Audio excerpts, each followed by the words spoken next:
नमस्कार, स्वागत है दोस्तों। आप क्रिएटिविजन न्यूज देख रहे हैं। आपके साथ मैं हूं शबाब। उत्तर प्रदेश की बहुप्रतीक्षित मिल्कीपुर की सीट पर चुनाव खत्म हो गया है। इसके साथ ही साथ दिल्ली विधानसभा की 70 विधानसभा सीटों पर मतदान खत्म हो चुका है। अब 7 तारीख का इंतजार है। हालांकि उस इंतजार से पहले जो एग्जिट पोल तमाम संस्थाओं के आए हैं, उसमें बहुत सारे राजनीतिक घटनाक्रम दिख रहे हैं। दिल्ली में किसकी सरकार बन रही है और मिल्कीपुर में क्या कुछ सूरत हाल है, बातचीत करेंगे। हमारे साथ वरिष्ठ पत्रकार परवेज अहमद जी हैं। सर, बहुत बहुत स्वागत आपका, शुक्रिया वक्त देने के लिए। बहुत धन्यवाद शबाब साहब। शुरुआत मिल्कीपुर से ही, कैसे देख रहे हैं, क्या कहता है आपका एग्जिट पोल? मिल्कीपुर में क्या दिख रहा है? देखिए शबाब साहब, आप भी जानते हैं और जो लोग भी राजनीति में जुड़े हुए लोग हैं जी, उनको इस बात का हमेशा से अंदाजा रहता है कि उपचुनाव में जिनकी सत्ता होती है, जिनकी सरकारें होती हैं, उनको थोड़ा सा अपर हैंड पहले से ही रहता है। और इस चुनाव में एक बात ये भी आई कि जो 3 प्रत्याशी थे, खासकर समाजवादी पार्टी के, भारतीय जनता पार्टी के और चंद्रशेखर के, तीनों ही पासी जाति के थे और पासी जात का ही मतदाता सबसे अधिक है। तो जाहिर सी बात है कि उस जाति के मतदाताओं में डिवीजन होना ही था, तो वो डिवीजन होता हुआ दिखाई देगा। दूसरा जो मतदाता है वो सबसे ज्यादा मिल्कीपुर में 65,000 ब्राह्मण मतदाता है और 25,000 ठाकुर मतदाता है। समाजवादी पार्टी जो इस पूरे चुनाव की मुख्य प्लेयर है, वो पीडीए की बात करती है और जब वो पीडीए की बात करती है तो उसमें ब्राह्मण शब्द और ठाकुर शब्द खुलकर कहीं आता नहीं।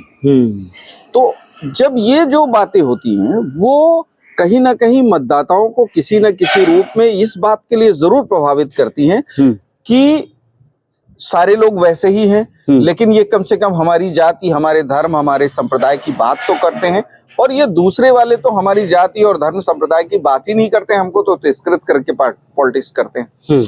तो ठाकुर, ब्राह्मण और डिवीजन अनुसूचित जाति में खासकर पासी कैंडिडेट्स का, ये 3 चीजें होती हैं।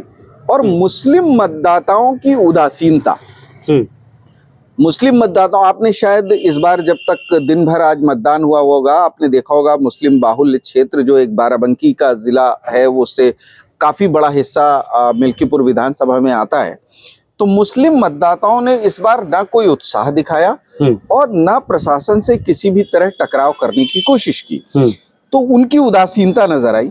तो जब आप पूरे इस अंगगणित को, नंबर को जोड़ते हैं, तो ब्राह्मण, ठाकुर, पासी वोटों में डिवीजन और 30% यादव, जिसे इस बात का अंदाजा है कि अभी उत्तर प्रदेश में भारतीय जनता पार्टी की सरकार 2 साल और है और इस 2 सालों में बहुत सारी चीजें बदलेंगी, बहुत सारी चीजें होंगी, तो वो अपना जो उसका साम्राज्य है उस पर किसी तरह की आंच ना आए, इसलिए वो भारतीय जनता पार्टी के साथ है। एक पहलू उसका। तीसरा जो सबसे अहम पहलू है, जो सामान्य और पढ़े लिखे लोग महसूस करते हैं फैजाबाद के, वो ये महसूस करते हैं कि फैजाबाद में तो कम से कम विकास हो रहा है। कोई भी आदमी ये नहीं कह सकता है कि फैजाबाद और अयोध्या में विकास नहीं हो रहा है। अगर वो धर्म का उसके साथ बहुत जुड़ाव नहीं है तो भी कम से कम विकास का जुड़ाव तो है ही है। एयरपोर्ट बन गया है, सड़कें जगमगाती रहती हैं, रोशनी रहती है, पानी साफ सुथरा मिल रहा है। तो एक 10% लोग ये चाहते हैं कि हमारा ये जो डेवलपमेंट का और जो सुविधाओं की रफ्तार है, जो ट्विन है, वो और कम से कम सस्टेन रहे। और इस सस्टेनेबल पॉलिटिक्स में भारतीय जनता पार्टी का अपर हैंड मिल्कीपुर में बनता है। कई लोग ये बात कहते हैं। एक और तबका निकल कर आया है, जब 2024 का पार्लियामेंट्री चुनाव हुआ, उसके जब रिजल्ट आए तो अयोध्या में जिस तरह से भारतीय जनता पार्टी हारी, उससे 5% ऐसा मतदाता भी है अयोध्या, फैजाबाद और मिल्कीपुर में जो धर्म भीरू है।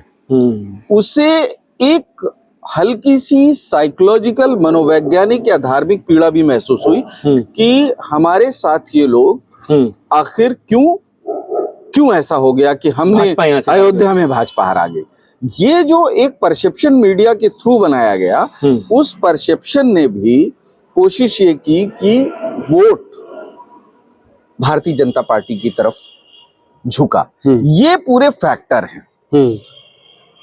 जो समाजवादी पार्टी का फैक्टर है, समाजवादी पार्टी पीडीए की बात तो करती रही, लेकिन पिछले कुछ महीनों के दौरान जिस तरह से उत्तर प्रदेश में राजनीतिक घटनाक्रम हुए हैं या माइनॉरिटी के साथ, स्पेशली मुस्लिम माइनॉरिटी के साथ जो कई कार्रवाइयां हुई हैं जिसे भेदभावपूर्ण माना गया या उनको मुआवजा नहीं दिया गया, उन सारे इश्यूज पर समाजवादी पार्टी बहुत मुखर नहीं हुई। तो जो समाजवादी पार्टी की फाइटर कौम है, जो हर विरोध से लड़ने का साहस जुटाती है, वो इससे होस्टाइल हो गई है। और उस होस्टाइल होने का नतीजा ये हुआ कि वो थोड़ा सा बैकफुट पर आ गई। उसने अग्रेसिवली समाजवादी पार्टी को वोट देने की कोशिश नहीं की। तो आपको लगता है कि इसमें चीज और मैं जोड़ दूं कि यही बहुत बड़ी वजह है कि अखिलेश यादव भी अब सॉफ्ट हिंदुत्व के एजेंडे पर धीरे धीरे जा रहे हैं। वो संसद में कुंभ के मामले को लेकर के जबरदस्त तरीके से अपनी बात कहते हैं, और जब दूसरे इश्यूज बहराइच या कहीं और के संभल के हो जाते हैं, एग्रेशन संभल के मामले पे भी दिखा उनका, लेकिन उसके बाद चीजें धीरे धीरे छूटती गई। जिन लोगों पर एफआईआर हुई उन लोगों के साथ नहीं आप थे, या उनके खुद के सांसद के पर हुई, तो ये चीज भी आपको दिखती है? देखिए, अब ये अखिलेश यादव की पॉलिटिक्स का कोई नया चेहरा नहीं है। मैं अखिलेश यादव को राजनीति करते हुए करीब से 2010 से देख रहा हूँ। अखिलेश यादव हमेशा से सॉफ्ट हिंदुत्व की पॉलिटिक्स ही करते आए हैं। अखिलेश यादव कभी भी मुलायम सिंह की राजनीतिक पैटर्न पर नहीं रहे। तो जो लोग ये बात कहते हैं, आप देखिए कि मुलायम सिंह की जो पॉलिटिक्स थी वो थोड़ा अग्रेसिव पॉलिटिक्स थी, लेकिन अखिलेश यादव की पॉलिटिक्स अग्रेसिव पॉलिटिक्स नहीं है। और इस बात को अब धीरे धीरे मुसलमान भी समझ रहे हैं, दूसरे लोग भी समझ रहे हैं। मुसलमानों के ऊपर कोई फर्क नहीं पड़ता है कि कौन सॉफ्ट हिंदुत्व है और कौन हार्ड हिंदुत्व है। क्योंकि देखिए, अगर आप और गौर से देखिए, मतलब एक मिल्कीपुर और दिल्ली को अलग हटकर अगर बात करें तो वो सरकारी नौकरियों में नहीं है, उनके पास ठेके पट्टे नहीं है, वो राजनीतिक रूप से कहीं ऐसी जगह पर नहीं है कि कोई नीति तय कर पाते हों। तो उन्हें इस बात का अंदाजा है कि हम तो पहले भी ऐसे थे, आज भी ऐसे हैं। बस एक अग्रेशन सरकार की तरफ से जो कभी कभी मुसलमानों के खिलाफ निकल कर आता है, वो उससे उसको सुरक्षा की उम्मीद रहती है कि कोई हमारे लिए खड़ा होगा। तो इस काम में तो अखिलेश यादव कभी खड़े नहीं हुए। मगर जिनसे उम्मीद रहती है, मान लीजिए वो ऐसे खुलकर बोलते हैं, तो फिर मुसलमान उनके साथ भी तो नहीं जाता है। सवाल ये नहीं है। सवाल देखिए, ओवैसी के साथ मुसलमान खुलकर, जहां बहुसंख्यक मुसलमान है वहां जाता है। आप हैदराबाद में देखिए, वहां बहुसंख्यक है मुसलमान, वो ओवैसी के साथ जाता है, वो कांग्रेस के साथ नहीं जाता है। लेकिन यहाँ जो उत्तर प्रदेश के कंसर्न में देखिए, तो कहीं 10%, कहीं 5%, कहीं 18%, तो वो कोई नीति तय नहीं कर सकता है। और ओवैसी का जो चेहरा है पॉलिटिक्स में, वो दाढ़ी और टोपी वाले का है, तो दूसरा मतदाता तो ओवैसी के साथ आएगा ही नहीं। ये जो बी टीम का लेवल है, और ओवैसी ने भी दूसरे राजनीतिक दलों की तरह अपनी पार्टी में कोई सेकंड लीडरशिप तैयार नहीं की है कि भाई ओवैसी इज द अल्टीमेट, लेकिन जो नंबर 2 है वो उमेश सिंह है, वो राकेश सिंह है, वो तिवारी जी हैं, वो वर्मा जी हैं, यादव जी हैं, गुप्ता जी, ऐसा कोई नहीं है। तो जो ये एंगल है, तो मुसलमान अगर पीछे खड़ा होकर क्या कर लेगा? कोई दूसरा इस दौर का मुसलमान कोई दूसरी मुस्लिम लीग बनाने के लिए तैयार नहीं है। वो केवल और केवल, वो सरकारी नौकरी भी नहीं चाहता है, वो केवल और केवल 2 चीजें चाहता है कि हमें सुरक्षा हो, हमें अनावश्यक छेड़ा नहीं जाए, और हमारे साथ डिस्क्रिमिनेशन नहीं हो। ये तो ओवैसी नहीं दिला पाते। मान लीजिए मिल्कीपुर में भारतीय जनता पार्टी की जीत हो जाती है, तो हम इसे भाजपा की बड़ी जीत के तौर पर देखें या समाजवादी पार्टी की बड़ी हार के तौर पर? नहीं, देखिए, ये समाजवादी पार्टी की हार के रूप में इसे कभी नहीं देखा जा सकता है। ये परिस्थितिजन्य और सरकार के भविष्य में विकास की उम्मीद की जीत है। ये न तो भारतीय जनता पार्टी की बहुत बड़ी जीत है और न समाजवादी पार्टी की बहुत बड़ी हार के रूप में देखा जाएगा। ये सिर्फ इतना है कि उम्मीदों के दिए रोशन करने का कि ये जीत है, कि 2 साल अभी और सरकार है और मिल्कीपुर और अयोध्या में और विकास हो जाएगा।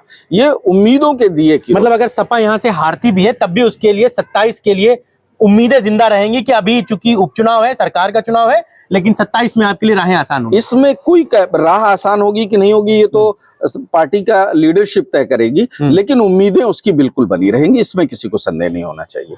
मिल्कीपुर में जो सिनेरियो दिखा हमको, अखिलेश यादव जिस एग्रीनेस के साथ वहां पर चुनाव के मैदान में उतरे थे, आपको लगता है कि समाजवादी पार्टी ने जो 9 सीटों का उपचुनाव हुआ था, कुंदरकी जैसे हालात देख लिए थे, सीसामऊ जैसे हालात देख लिए थे, कटहरी जैसे हालात देख लिए थे, यानी कि उसको ये पता था कि भाजपा जीत के लिए सब कुछ कर लेगी, और मिल्कीपुर में भी आज सुबह से वही तस्वीर अखिलेश यादव, समाजवादी पार्टी के लोग दिखाते रहे।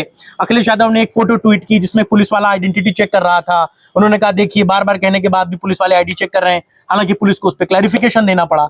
माहौल अखिलेश यादव वही नैरेटिव बनाना चाह रहे हैं कि हम जीत भले ना पाए, लेकिन ये जान लीजिए हमको जबरन हराया जा रहा है। नहीं, ये नैरेटिव नहीं बनता है। वो भारतीय जनता पार्टी और समाजवादी पार्टी दोनों ये बताना चाहती हैं कि मुख्य विपक्ष समाजवादी पार्टी है। ये नैरेटिव भविष्य के लिए गढ़े जाते हैं।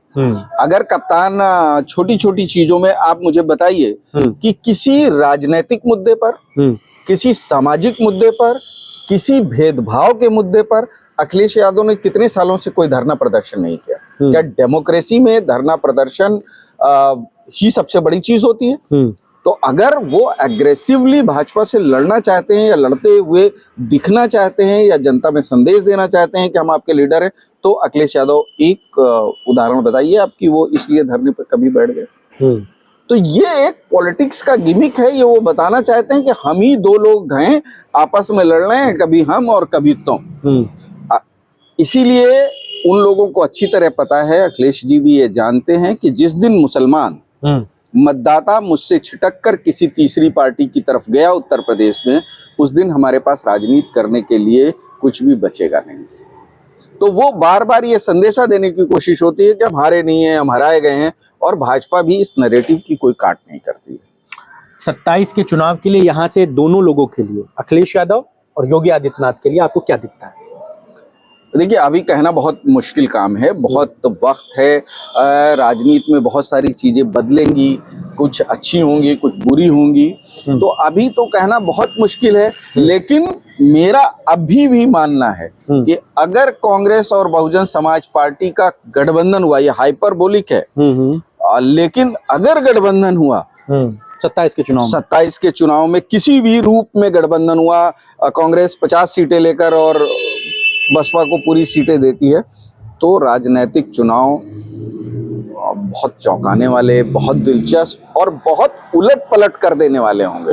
लेकिन अगर समाजवादी पार्टी ही मुख्य मुकाबले में रहती है और जैसी आज परिस्थितियां हैं, यही परिस्थितियां बनी रहती हैं, तो चुनाव बहुत भाजपा के लिए। अच्छा, इसीलिए अखिलेश यादव भी कांग्रेस के लिए वो बहुत एग्रेसिव नहीं है। वो दिल्ली भी अरविंद केजरीवाल के प्रचार में जाते हैं तो कहते हैं कि हम अरविंद केजरीवाल के लिए जरूर आए, लेकिन कांग्रेस से हमारी कोई नाराजगी नहीं है। वो डर उनके दिल में जो आपने बात कही है वो बैठा हुआ है। देखिए, आप भी जानते हैं ये सोशल मीडिया का दौर है। सूचनाएं इतनी स्पीड से आपके पास पहुंचती हैं, जितनी स्पीड से आप एक बार सांस लेते हैं, उतनी ही स्पीड से, सांस की रफ्तार से सूचनाएं आती हैं। तो अब वो पुराना दौर नहीं है कि आप छदम पॉलिटिक्स करिएगा कि हम आपके दोस्त भी हैं और आप हमारे दोस्त भी न रहिए। अब आपको सीधी पॉलिटिक्स करनी पड़ेगी, चाहे जो भी हो। जब आप केजरीवाल के लिए वहां जाते हैं, आज दिल्ली में जो हुआ है, जो मतदाताओं ने वोट डाला है, आपने देखा होगा कि मुसलमानों का रुझान कांग्रेस के साथ था। क्योंकि दिल्ली में जब भी दंगे हुए, चाहे एनआरसी हुआ, चाहे सीएए हुआ, सिर्फ कांग्रेस बोली, अखिलेश यादव जी नहीं बोले थे और केजरीवाल भी नहीं बोले थे। दिल्ली के एग्जिट पोल पे क्या दिख रहा है आपको? अभी जो दिल्ली दिख रही है वो मोटा मोटा तो ये दिख रही है कि अरविंद केजरीवाल सरकार बनाने जा रहे हैं, लेकिन संभव है केजरीवाल खुद हार जाएं। आम आदमी पार्टी सरकार बनाने जा रही है, लेकिन दिल्ली सिटी सीट से हो सकता है केजरीवाल चुनाव हार जाएं, ऐसा मोटा मोटा लग रहा है। और भारतीय जनता पार्टी काफी सीटें बढ़कर आने जा रही है, ऐसा भी लगता है। लेकिन 8 सीटें थी पहले उसकी, वो 22-23 सीटों के आसपास जाने जा रहे हैं।